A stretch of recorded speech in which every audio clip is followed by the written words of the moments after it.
മലപ്പുറത്ത് മുന്നണി സ്ഥാനാർത്ഥികൾ മണ്ഡല പര്യടനത്തിലേക്ക്. LDF സ്ഥാനാർത്ഥി അഡ്വക്കേറ്റ് MP ഫൈസലിന്റെ തെരഞ്ഞെടുപ്പ് പര്യടനത്തിന് പെരിന്തൽമണ്ണയിൽ ഇന്ന് തുടക്കമാകും. UDF സ്ഥാനാർത്ഥി PK കുഞ്ഞാലിക്കുട്ടിയുടെ മണ്ഡല പര്യടനം നാളെ ആരംഭിക്കും. നാമനിർദ്ദേശ പത്രികയുടെ സൂക്ഷ്മ പരിശോധന പൂർത്തിയായതോടെ മുന്നണി സ്ഥാനാർത്ഥികൾ പ്രചാരണ രംഗത്ത് കൂടുതൽ സജീവമാവുകയാണ്.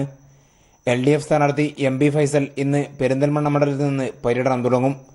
കിടങ്ങിലാണ് ആദ്യ സ്വീകരണം. വലിയ ആത്മവിശ്വാസത്തോടെയാണ് മുന്നോട്ട് പോകുന്നതെന്ന് MP ഫൈസൽ പറഞ്ഞു. 4 ദിവസം കൊണ്ട് തന്നെ ഈ പാർലമെന്റ് മണ്ഡലത്തിലെ 7 നിയോജക മണ്ഡലങ്ങളിലെ വിവിധങ്ങളായ പ്രദേശങ്ങൾ സന്ദർശിക്കാൻ വേണ്ടി കഴിഞ്ഞു. എല്ലാ വിഭാഗം ആളുകളെയും ആദ്യ റൗണ്ടിൽ തന്നെ പരമാവധി കേന്ദ്രങ്ങളിൽ ചെന്ന് കാണാൻ വേണ്ടി കഴിഞ്ഞു. തീർച്ചയായിട്ടും നല്ല പിന്തുണയും നല്ല പ്രോത്സാഹനവുമാണ് അവരുടെ ഭാഗത്തു നിന്ന് ലഭിച്ചത്. നിയമസഭാ മണ്ഡലം കൺവെൻഷനുകൾ പൂർത്തിയാക്കി LDF UDF മുന്നണികൾ ബൂത്ത് തല പ്രവർത്തനം ശക്തമാക്കി കഴിഞ്ഞു. UDF സ്ഥാനാർത്ഥി PK കുഞ്ഞാലിക്കുട്ടി നാളെ മണ്ഡലതല പര്യടനം തുടങ്ങും. രണ്ടാം ഘട്ടത്തിൽ പ്രമുഖ നേതാക്കളെ രംഗത്തിറക്കിയുള്ള പ്രചാരണത്തിനാണ് UDF തയ്യാറെടുക്കുന്നത്. NDAയുടെ അസംബ്ലി കൺവെൻഷനുകൾ പൂർത്തിയാകുന്നതോടെ സ്ഥാനാർത്ഥി പര്യടനം ആരംഭിക്കും. മന്ത്രിമാരടക്കമുള്ള നേതാക്കൾ വരും ദിവസങ്ങളിൽ LDFനു വേണ്ടി പ്രചാരണത്തിനെത്തുന്നുണ്ട്. News bureau, Malappuram. CPIM സംസ്ഥാന കമ്മിറ്റി യോഗം ഇന്നും നാളെയും തിരുവനന്തപുരത്ത് ചേരും. സർക്കാരിന്റെ പ്രവർത്തനങ്ങൾ വിലയിരുത്തും. മലപ്പുറം ഉപതെരഞ്ഞെടുപ്പ് സംബന്ധിച്ചും യോഗം ചർച്ച ചെയ്യും.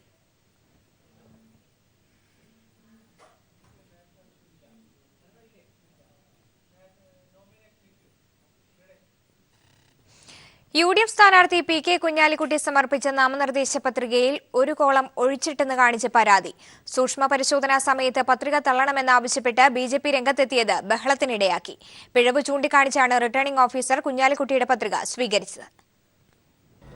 നാമനിർദ്ദേശ പത്രികയിലെ പേജ് നമ്പർ 13-ലെ സ്വത്തുവിവരം സംബന്ധിച്ചുള്ള വിവരങ്ങളിലെ ഒരു കോളമാണ് വിട്ടുപോയത്. ഭാര്യയുടെ പേരിലുള്ള ഈ ഭൂമിയുടെ മൂല്യം കാണിച്ചിട്ടുണ്ടെങ്കിലും നിർമ്മാണ പ്രവൃത്തികൾ നടന്നതിന്റെ വിവരങ്ങളില്ല. എന്നാൽ ഒരു കോളവും ഒഴിച്ചിട്ടിട്ടില്ലെന്ന് കലക്ടർ പത്രിക സ്വീകരിച്ച സമയത്ത് റെസിപ്റ്റ് നൽകിയിരുന്നു. കോളം ഒഴിച്ചിട്ടത് കാണിച്ച് റിട്ടേണിംഗ് ഓഫീസർ നോട്ടീസും നൽകിയിരുന്നില്ല. ഈ സാഹചര്യത്തിൽ പിഴവ് ചൂണ്ടിക്കാണിച്ച് പത്രിക സ്വീകരിക്കുകയായിരുന്നു. BJP ഇത് സംബന്ധിച്ച് തെരഞ്ഞെടുപ്പ് കമ്മീഷന് പരാതി നൽകിയിട്ടുണ്ട്. ആ ഡിഫക്റ്റ് കണ്ടുപിടിക്കപ്പെടുമ്പോൾ അത് തള്ളാനുള്ള വിവേചന അധികാരം മാത്രമാണ് റിട്ടേണിംഗ് ഓഫീസർക്ക് നിയമപരമായിട്ടുള്ളത്. പക്ഷേ അതല്ലാതെ സ്വീകരിക്കുന്നതാണ് കാണുവാൻ വേണ്ടി സാധിക്കപ്പെട്ടത്. 7 കോളം ഒഴിച്ചിട്ട യൂസഫ് എന്ന സ്വതന്ത്ര സ്ഥാനാർത്ഥിയുടെ പത്രിക സൂക്ഷ്മ പരിശോധനാ സമയത്ത് തള്ളിയിരുന്നു. News bureau, Malappuram. കുണ്ടറ പീഡന കേസിലെ പ്രതി വിക്ടറിന്റെ ഭാര്യയുടെ അറസ്റ്റ് ഇന്ന് രാവിലെ രേഖപ്പെടുത്തും. 10 മണിയോടുകൂടി അറസ്റ്റ് ഉണ്ടായേക്കുമെന്നാണ് സൂചന. വിക്ടറിന്റെ ഭാര്യ ലത വൃക്കരോഗത്തെ തുടർന്ന് ആശുപത്രിയിലാണ്. ഈ ഒരു സാഹചര്യത്തിൽ ലതയെ വിട്ടുകിട്ടാൻ മജിസ്ട്രേറ്റിനെ ആശുപത്രിയിൽ എത്തിക്കാനുള്ള അപേക്ഷ നൽകാനും നീക്കങ്ങൾ നടക്കുന്നുണ്ട്. കൂടുതൽ വിവരങ്ങളുമായി രാജ്കുമാർ ചേരുന്നുണ്ട്. രാജ്കുമാർ, ഇന്ന് തന്നെ അറസ്റ്റ് ഉണ്ടാകാനാണോ സാധ്യത? മറ്റു വിവരങ്ങൾ കൂടി. രാവിലെ 10 മണിക്ക് ഇവർ കഴിയുന്ന ആശുപത്രിയിൽ അന്വേഷണ ഉദ്യോഗസ്ഥനായ DSP കൃഷ്ണകുമാർ എത്തും. തുടർന്ന് രേഖാമൂലം തന്നെ ഡിസ്ചാർജ് ഇവരെ ചെയ്ത് വിട്ടുകിട്ടണമെന്ന് ആവശ്യപ്പെട്ടുകൊണ്ടുള്ള കത്ത് പോലീസ് തയ്യാറാക്കിയിട്ടുണ്ട്. ഇത് ഡോക്ടറിന് സമർപ്പിക്കും. ഡോക്ടറിനാണ് ഇതിന്റെ വിവേചനാധികാരം. ഇവര് ഗുരുതരാവസ്ഥയിലാണോ ഇല്ലയോ എന്ന് തീരുമാനിക്കുന്നത് ഡോക്ടറാണ്. അവര് ആരോഗ്യസ്ഥിതി കുഴപ്പമില്ല, പോലീസിന് കൊണ്ടുപോകാം എന്നുള്ള നിലപാടിലെടുത്തുകൊണ്ട് ഡോക്ടർ ഇവരെ ഡിസ്ചാർജ് അനുവദിച്ചാൽ ഇവരെ ഇന്ന് കൊല്ലത്തെ കോടതിയിൽ എത്തിച്ച് അവിടെ കോടതിയിൽ ഹാജരാക്കാനാണ് പോലീസിന്റെ തീരുമാനം. അതേസമയം ഇവരുടെ ആരോഗ്യസ്ഥിതി വഷളാണ്, ഈ വിട്ടു നിൽക്കാൻ കഴിയില്ല എന്നാണ് ഡോക്ടർ രേഖാമൂലം അറിയിക്കുന്നുവെങ്കിൽ അക്കാര്യം മജിസ്ട്രേറ്റിന് റിപ്പോർട്ടായി സമർപ്പിക്കും. തുടർന്ന് മജിസ്ട്രേറ്റിനെ ആശുപത്രിയിൽ എത്തിച്ച് അറസ്റ്റ് രേഖപ്പെടുത്താനാണ് തീരുമാനം. ഇന്നലെ തന്നെ കോടതിയിൽ ഇവരുടെ അറസ്റ്റ് ചെയ്യുന്നതിനും നിലവിലുള്ള അതിന്റെ നടപടിക്രമങ്ങൾ കോടതിയിൽ ഇതിന്റെ അപേക്ഷ പോലീസ് സമർപ്പിച്ച് കഴിഞ്ഞിട്ടുണ്ട്. കുണ്ടറ പീഡന കേസിലെ പ്രതി വിക്ടറിന്റെ ഭാര്യയുടെ അറസ്റ്റ് ഇന്ന് ഉണ്ടായേക്കും. രാവിലെ 10 മണിയോടുകൂടി അറസ്റ്റ് രേഖപ്പെടുത്തുമെന്നാണ് ഞങ്ങളുടെ പ്രതിനിധി രാജ്കുമാർ റിപ്പോർട്ട് ചെയ്യുന്നത്. മറ്റു വാർത്തകളിലേക്ക്. BJP കേന്ദ്ര നേതൃത്വത്തിലും കേന്ദ്രമന്ത്രിസഭയിലും അഴിച്ചുപണിക്കൊരുങ്ങുന്നു. രാജസ്ഥാൻ മുഖ്യമന്ത്രി സ്ഥാനത്ത് നിന്ന് വസുന്ധര രാജെ സിന്ധ്യയെ മാറ്റുന്നതിനും പാർട്ടിയിൽ ആലോചന ശക്തമായി. ദേശീയ ഭാരവാഹിത്വത്തിലേക്ക് കേരള നേതാക്കളെ കൊണ്ടുവരും.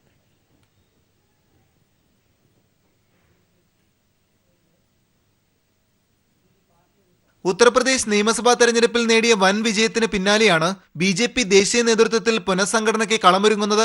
പാർട്ടി ദേശീയ ഉപാധ്യക്ഷൻ ദിനേശ് ശർമ്മ, ദേശീയ സെക്രട്ടറി ശ്രീകാന്ത് ശർമ്മ എന്നിവർ ഉത്തർപ്രദേശ് മന്ത്രിസഭയിൽ അംഗങ്ങളായി. പാർട്ടിയിലും സർക്കാരിലും ഒരാൾക്ക് ഒരു പദവി എന്നതാണ് BJPയുടെ നയം. ഇതുകൂടി കണക്കിലെടുത്താണ് ദേശീയ നേതൃത്വത്തിൽ പുനഃസംഘടനയ്ക്ക് പാർട്ടി തയ്യാറെടുക്കുന്നത്. പാർട്ടി അടിത്തറ വിപുലമാക്കാൻ ലക്ഷ്യമിടുന്ന സംസ്ഥാനങ്ങളിൽ നിന്നുള്ളവരും തെരഞ്ഞെടുപ്പ് നടക്കാനിരിക്കുന്ന സംസ്ഥാനങ്ങളിൽ നിന്നുള്ളവരും ദേശീയ ഭാരവാഹി പട്ടികയിൽ ഇടം പിടിക്കും. അതേസമയം കേന്ദ്ര മന്ത്രിസഭയിലും പുനഃസംഘടന ഉടൻ നടത്തുമെന്നാണ് വിവരം.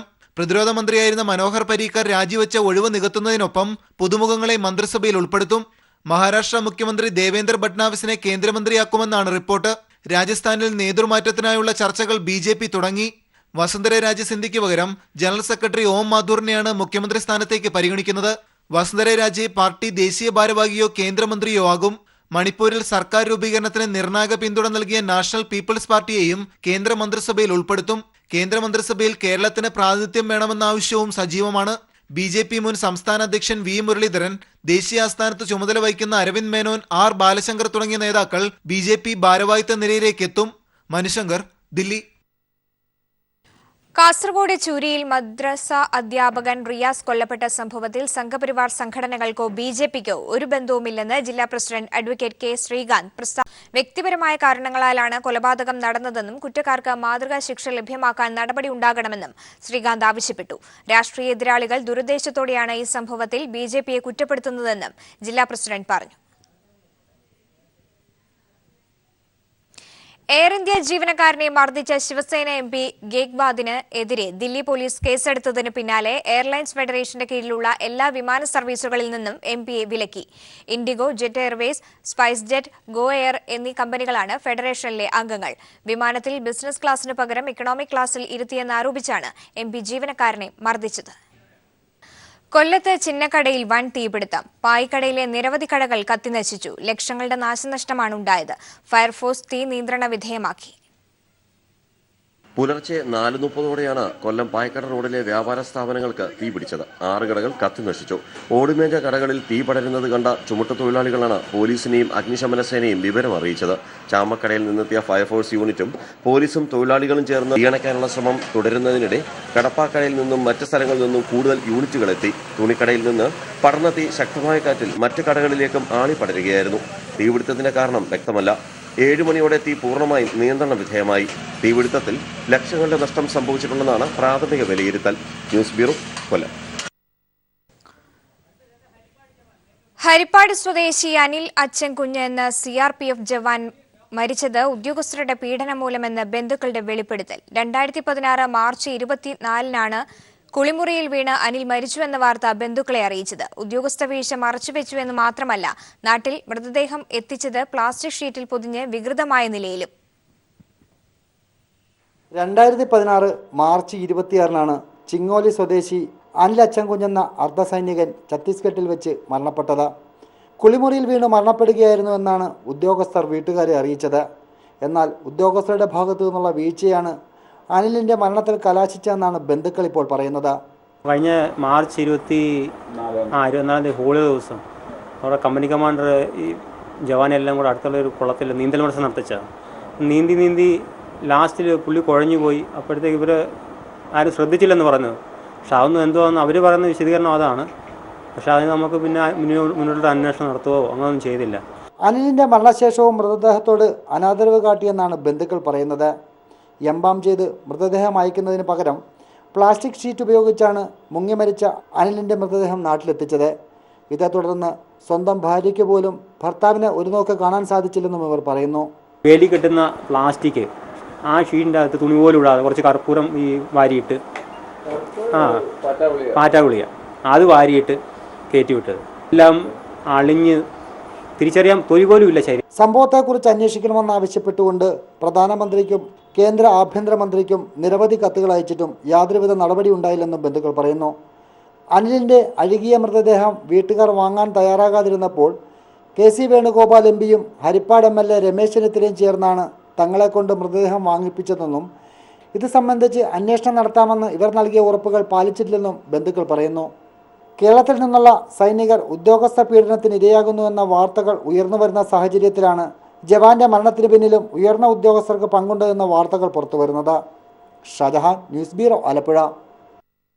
ഇപ്പോൾ ഈ വാർത്തയുമായി ബന്ധപ്പെട്ട കൂടുതൽ വിവരങ്ങളുമായി ഷാജഹാൻ കൂടി ചേരുന്നുണ്ട്. ഷാജഹാൻ, എന്തൊക്കെ വിവരങ്ങളാണ് ഇതുമായി ബന്ധപ്പെട്ട് കൂടുതൽ നൽകാനാവുക?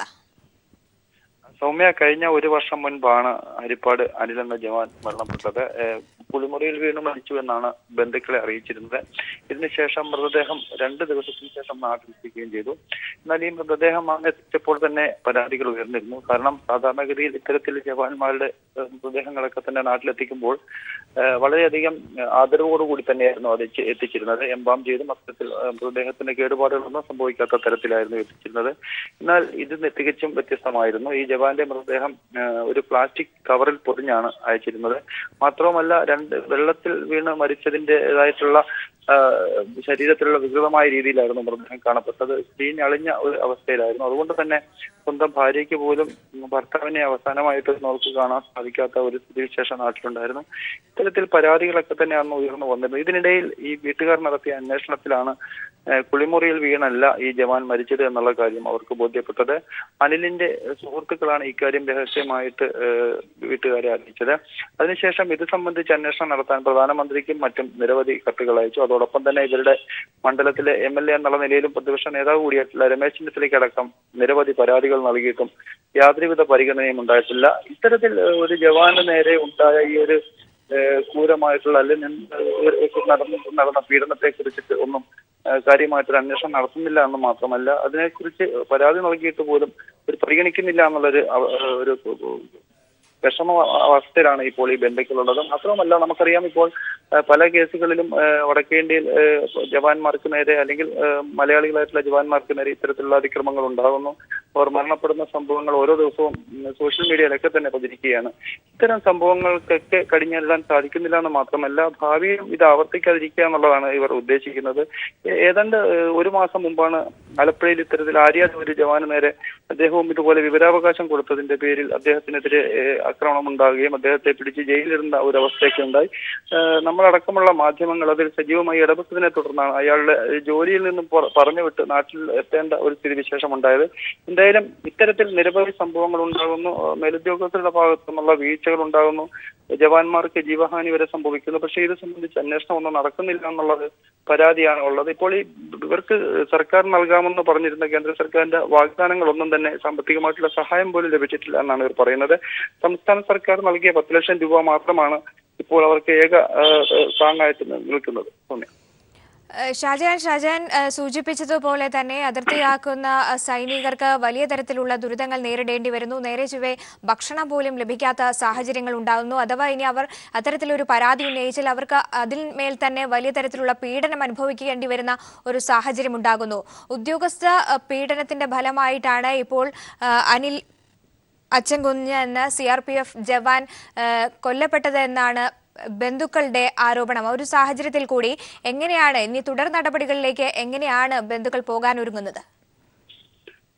സ്വാമി, ഈ ബന്ധുക്കൾ പലതവണ പരാതി നൽകുകയും ഈ തന്റെ ഭർത്താവിനെ കുറിച്ചും അല്ലെ തന്റെ മകനെ കുറിച്ചും ബന്ധുക്കൾ നടത്തിയ ഒരു അന്വേഷണത്തിലാണ് ഉയർന്ന ഉദ്യോഗസ്ഥരുടെ ഭാഗത്തു നിന്നുള്ള അനാസ്ഥയാണ് മകന്റെ മരണത്തിൽ കലാശിച്ചതെന്ന് ഇവർക്ക് ബോധ്യപ്പെടുകയുണ്ടായി. ഇത് സംബന്ധിച്ച് നിരവധി പരാതികൾ നൽകിയിട്ടുണ്ടെങ്കിലും ഈ ഉദ്യോഗസ്ഥർക്കെതിരെ ഒന്നും യാതൊരുവിധ നടപടിയും കേന്ദ്ര സർക്കാരിന്റെ ഭാഗത്തു നിന്ന് ഉണ്ടായിട്ടില്ല എന്ന് ഇവർ പറയുന്നു.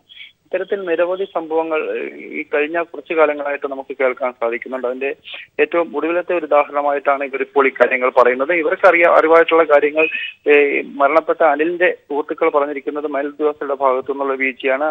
അവിടെ ഹോളി ആഘോഷത്തിന്റെ ഭാഗമായിട്ട് നീന്തൽ മത്സരം നടന്നു. ഈ നീന്തൽ മത്സരത്തിനിടയിൽ ഇദ്ദേഹം വെള്ളത്തിൽ താഴ്ന്നു പോവുകയായിരുന്നു. നീന്തൽ കാര്യമായിട്ട് വശമില്ലാത്ത ഇദ്ദേഹത്തെ കൊണ്ട് മത്സരത്തിൽ പങ്കെടുപ്പിക്കുകയും അല്ലെങ്കിൽ ഇദ്ദേഹത്തിന് വേണ്ട ഒരു സുരക്ഷിതത്വം നൽകാതിരിക്കുകയും ചെയ്തു. പിന്നീട് എല്ലാവരും തിരിച്ച് റൂമിലെത്തിയതിനു ശേഷമാണ് ഇയാളെ കാണുന്നില്ല എന്നുള്ള വിവരം അറിയുകയും തിരിച്ചു വന്നപ്പോൾ ഇദ്ദേഹത്തിന്റെ മൃതദേഹം കായലിൽ നിന്ന് കിട്ടി എന്നുള്ളൊരു കാര്യം അവർ പറയുന്നത്. എന്തായാലും ഇത് സുഹൃത്തുക്കൾ പറഞ്ഞിട്ട് ഉള്ള ഒരു അറിവ് മാത്രമാണ്. ഇത് ശരിക്കും ഇതിന്റെ നിജസ്ഥിതി എന്താണെന്നുള്ളത് ഇതുവരെ വീട്ടുകാർക്ക് ബോധ്യപ്പെട്ടിട്ടില്ല.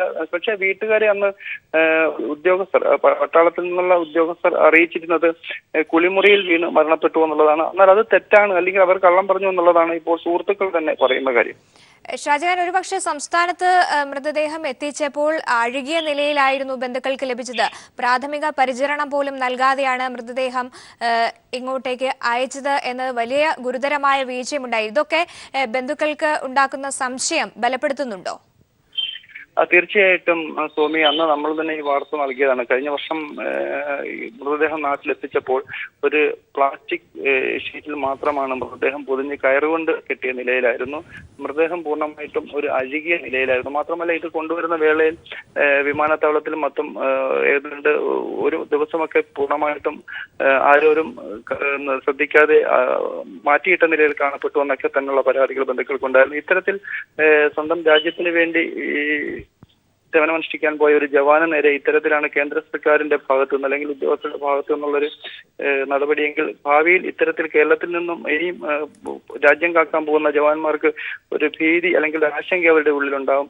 ഇത്തരത്തിലുള്ള സംഭവങ്ങൾ ആവർത്തിക്കുമ്പോഴും ഇത് സംബന്ധിച്ച് കൃത്യമായിട്ടൊരു അന്വേഷണം നടത്താൻ പോലും കേന്ദ്ര സർക്കാർ അല്ലെങ്കിൽ ഇതുമായി ബന്ധപ്പെട്ട ഉദ്യോഗസ്ഥരോ തയ്യാറാകുന്നില്ല എന്നുള്ളൊരു പരാതി വളരെയധികം വേദനയോടുകൂടി തന്നെയാണ് ഇവരുടെ ബന്ധുക്കൾ പങ്കുവയ്ക്കേണ്ടത്. സ്വാമി, ഛത്തീസ്ഗഡിൽ മരിച്ച CRPF ജവാൻ അനിൽ അച്ചൻകുഞ്ഞിന്റെ മരണത്തിൽ ദുരൂഹതയെന്ന് ബന്ധുക്കൾ. ഷാജഹാനാണ് വാർത്ത റിപ്പോർട്ട് ചെയ്തത്. വെയിലായാലും മഴയായാലും ഇടക്കൊച്ചിക്കാർക്ക് എന്നും കുടിവെള്ള ക്ഷാമമാണ്. പ്രദേശം മുഴുവൻ ഉപ്പുവെള്ളമായതിനാൽ ഇടക്കൊച്ചി കനോസ നഗർ നിവാസികൾക്ക് ടാങ്കർ വെള്ളമാണ് ഏകാശ്വാസം. പണ്ടെപ്പോഴോ ഇവിടെ സ്ഥാപിച്ച പൊതുടാപ്പ് പ്രവർത്തനരഹിതമായിട്ട് വർഷങ്ങളായി. തിങ്ങിപ്പാർക്കുന്ന കനോത്ത നഗറിലെ കുടിവെള്ള പ്രശ്നത്തിന്റെ ഗൗരവം മനസ്സിലാക്കാൻ ഈ ദൃശ്യങ്ങൾ ധാരാളം. ഇവിടെയുള്ള കിണറുകളിൽ മുഴുവൻ ഇതുപോലെ കറുത്ത് കലങ്ങിയ വെള്ളമാണ്. ഉപ്പുരസവും ദുർഗന്ധവുമാണ് ഈ വെള്ളത്തിനെന്ന് പ്രദേശവാസികൾ പറഞ്ഞു. മോട്ടോർ വെള്ളമാണെങ്കിൽ ചീത്ത കിടക്കണ മണവും ഉപ്പൊക്കെയാണ്. ഇപ്പൊ ഈ മഴയില്ലാത്ത കണ്ടിട്ട് ഭയങ്കര ഉപ്പാണ് വെള്ളത്തിന്. കുടിവെള്ള പ്രശ്നത്തിന് പരിഹാരം കാണാൻ പണ്ടെപ്പോഴോ സ്ഥാപിച്ച പൊതുപൈപ്പ് കണ്ടെത്താൻ ചിലർ ശ്രമം നടത്തി. കാടുമൂടി പ്രവർത്തനരഹിതമായ പൈപ്പ് കണ്ടെത്താനുള്ള ശ്രമം പിന്നീട് പരാജയപ്പെടുകയായിരുന്നു. പൈപ്പ് വർഷങ്ങളായിട്ട് ഒരെണ്ണമുണ്ട്. മെയിൻ റോഡിൽ നിന്നുള്ള വെള്ളം അവിടുന്ന് കണക്ഷൻ കൊടുത്തേക്കണ ചെറിയ പൈപ്പാണ്. അത് പൊക്കിയും വെച്ചിരിക്കുകയാണ്. ഇങ്ങോട്ട് ഇതുവരെ വെള്ളം വന്നല്ല. ആഴ്ചയിൽ 2 തവണ വരുന്ന ടാങ്കർ വെള്ളം ഓരോ കുടുംബവും ശേഖരിച്ചു വെക്കുന്നത് ഈ ഡ്രമ്മുകളിലാണ്. 45 കുടുംബം ഉണ്ടാവും ഇവിടെ. അവർക്കാണ് ഈ വെള്ളം വണ്ടി വരുന്നത്. വെള്ളം വണ്ടി വന്നിട്ടുണ്ടെങ്കിൽ തല്ലുകൊടുത്തോണ്ട് ഇവിടെ വെള്ളം കിട്ടണില്ല. സ്ഥലത്ത് പുതിയ ജനപ്രതിനിധികൾ എത്തിയ സാഹചര്യത്തിൽ പ്രശ്നപരിഹാരം വൈകില്ലെന്ന് ഇവർ പ്രതീക്ഷിക്കുന്നു. ഇന്നും ഇന്നലെയും തുടങ്ങിയതല്ല ഇടക്കൊച്ചിക്കാരുടെ കുടിവെള്ള പ്രശ്നം. കഴിഞ്ഞ 2 പതിറ്റാണ്ടായി കുടിവെള്ളം ഇവർക്ക് കിട്ടാക്കനിയാണ്. മണ്ഡലത്തിൽ പുതിയ MLA വന്നതോടെ ഇനിയെങ്കിലും ഈ പ്രശ്നത്തിന് ഒരു പരിഹാരമുണ്ടാകുന്ന പ്രതീക്ഷയിലാണ് കനോത്ത നഗർ നിവാസികൾ. ഇടക്കൊച്ചിയിൽ നിന്നും ക്യാമറാമാൻ KM രഞ്ജിത്തിനൊപ്പം KM ഉമേഷ്.